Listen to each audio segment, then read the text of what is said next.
Hello la Bias Family, bienvenue dans Déconne-moi ça. Ensemble, vous et moi, on s'instruit et on déconstruit nos préjugés.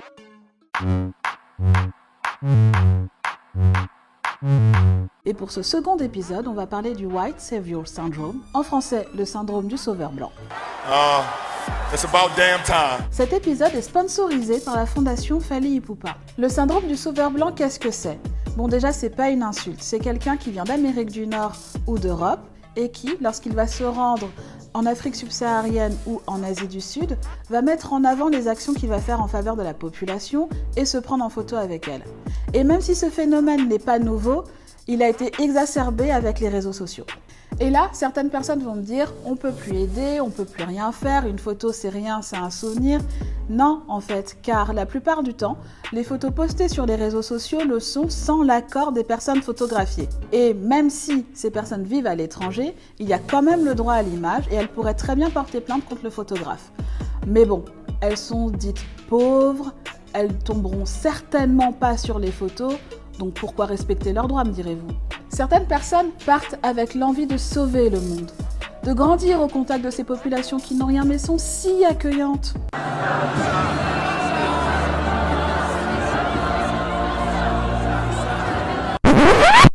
Aller aider, ok, mais avec quelles compétences? Pour faire quoi? Et ces dernières années, il y a tout un business du volontourisme qui s'est développé et qui propose, moyennant finance, de partir repeindre une école ou faire des cours dans un orphelinat. Et on s'est aperçu que très souvent, il y avait un groupe qui arrivait dans un orphelinat pour repeindre et que quelques temps plus tard, un même groupe revenait dans ce même orphelinat pour faire la même chose. Dans ce cas-là, quel est l'apport réel à la population? Pourquoi ne pas chercher à savoir de quoi elle a réellement besoin? Je vous parle de ça aujourd'hui car il y a eu récemment une grosse polémique autour du candidat de télé-réalité Dylan Thierry qui s'est rendu en mission humanitaire au Sénégal. Et pour la petite anecdote, pour bien vous montrer le genre de personnage que c'est, alors que les Guinéens du Sénégal manifestaient contre les massacres en Guinée, il s'est pris en vidéo dans la foule en la faisant passer pour ses fans. Tu crois que c'est du respect ça? Tu crois que c'est du respect mon garçon? Est-ce que tu crois que c'est du respect? Hein? Et ce cas est loin d'être anecdotique et illustre bien le concept. Ces photos ont bien entendu déclenché de vives réactions et à juste titre.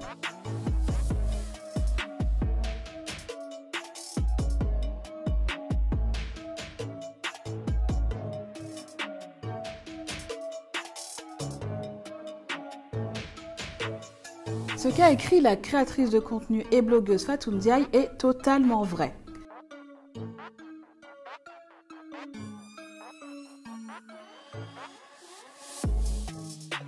Vous verrez beaucoup moins d'enfants blancs nécessiteux pris en photo, parce que oui, il y a de la pauvreté en Occident, que d'enfants noirs ou asiatiques. Ce fait est d'ailleurs confirmé par une étude du Media Slate qui montre que les voyageurs français, lorsqu'ils partent à l'étranger, vont plus prendre en photo les enfants quand ils partent dans des pays comme l'Inde, le Sénégal, le Cambodge ou alors le Bénin, que lorsqu'ils vont en Grèce, en Angleterre ou en Italie. Pourquoi?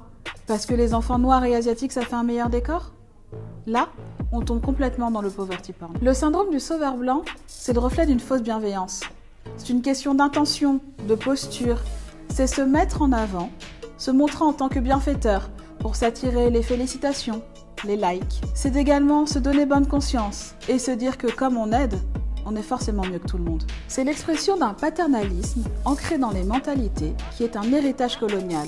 Et oui, souvenez-vous, la colonisation, c'était pour apporter la civilisation, avec toujours en tête cette idée que sans l'Occident, l'Afrique subsaharienne, l'Asie du Sud, ne pourrait pas s'en sortir. Ça ne veut pas dire qu'il ne faut pas aller aider, mais il faut bien réfléchir avant d'aller dans des pays en voie de développement alors qu'il y a de la pauvreté autour de soi. Il faut également réfléchir à la façon dont l'aide va être apportée et travailler avec les personnes des pays concernés qui connaissent mieux la situation et les besoins, et notamment avec les structures locales. Retrouvez cette vidéo sur YouTube, Instagram et Twitter, commentez, partagez et prenez soin de vous la Bias Family.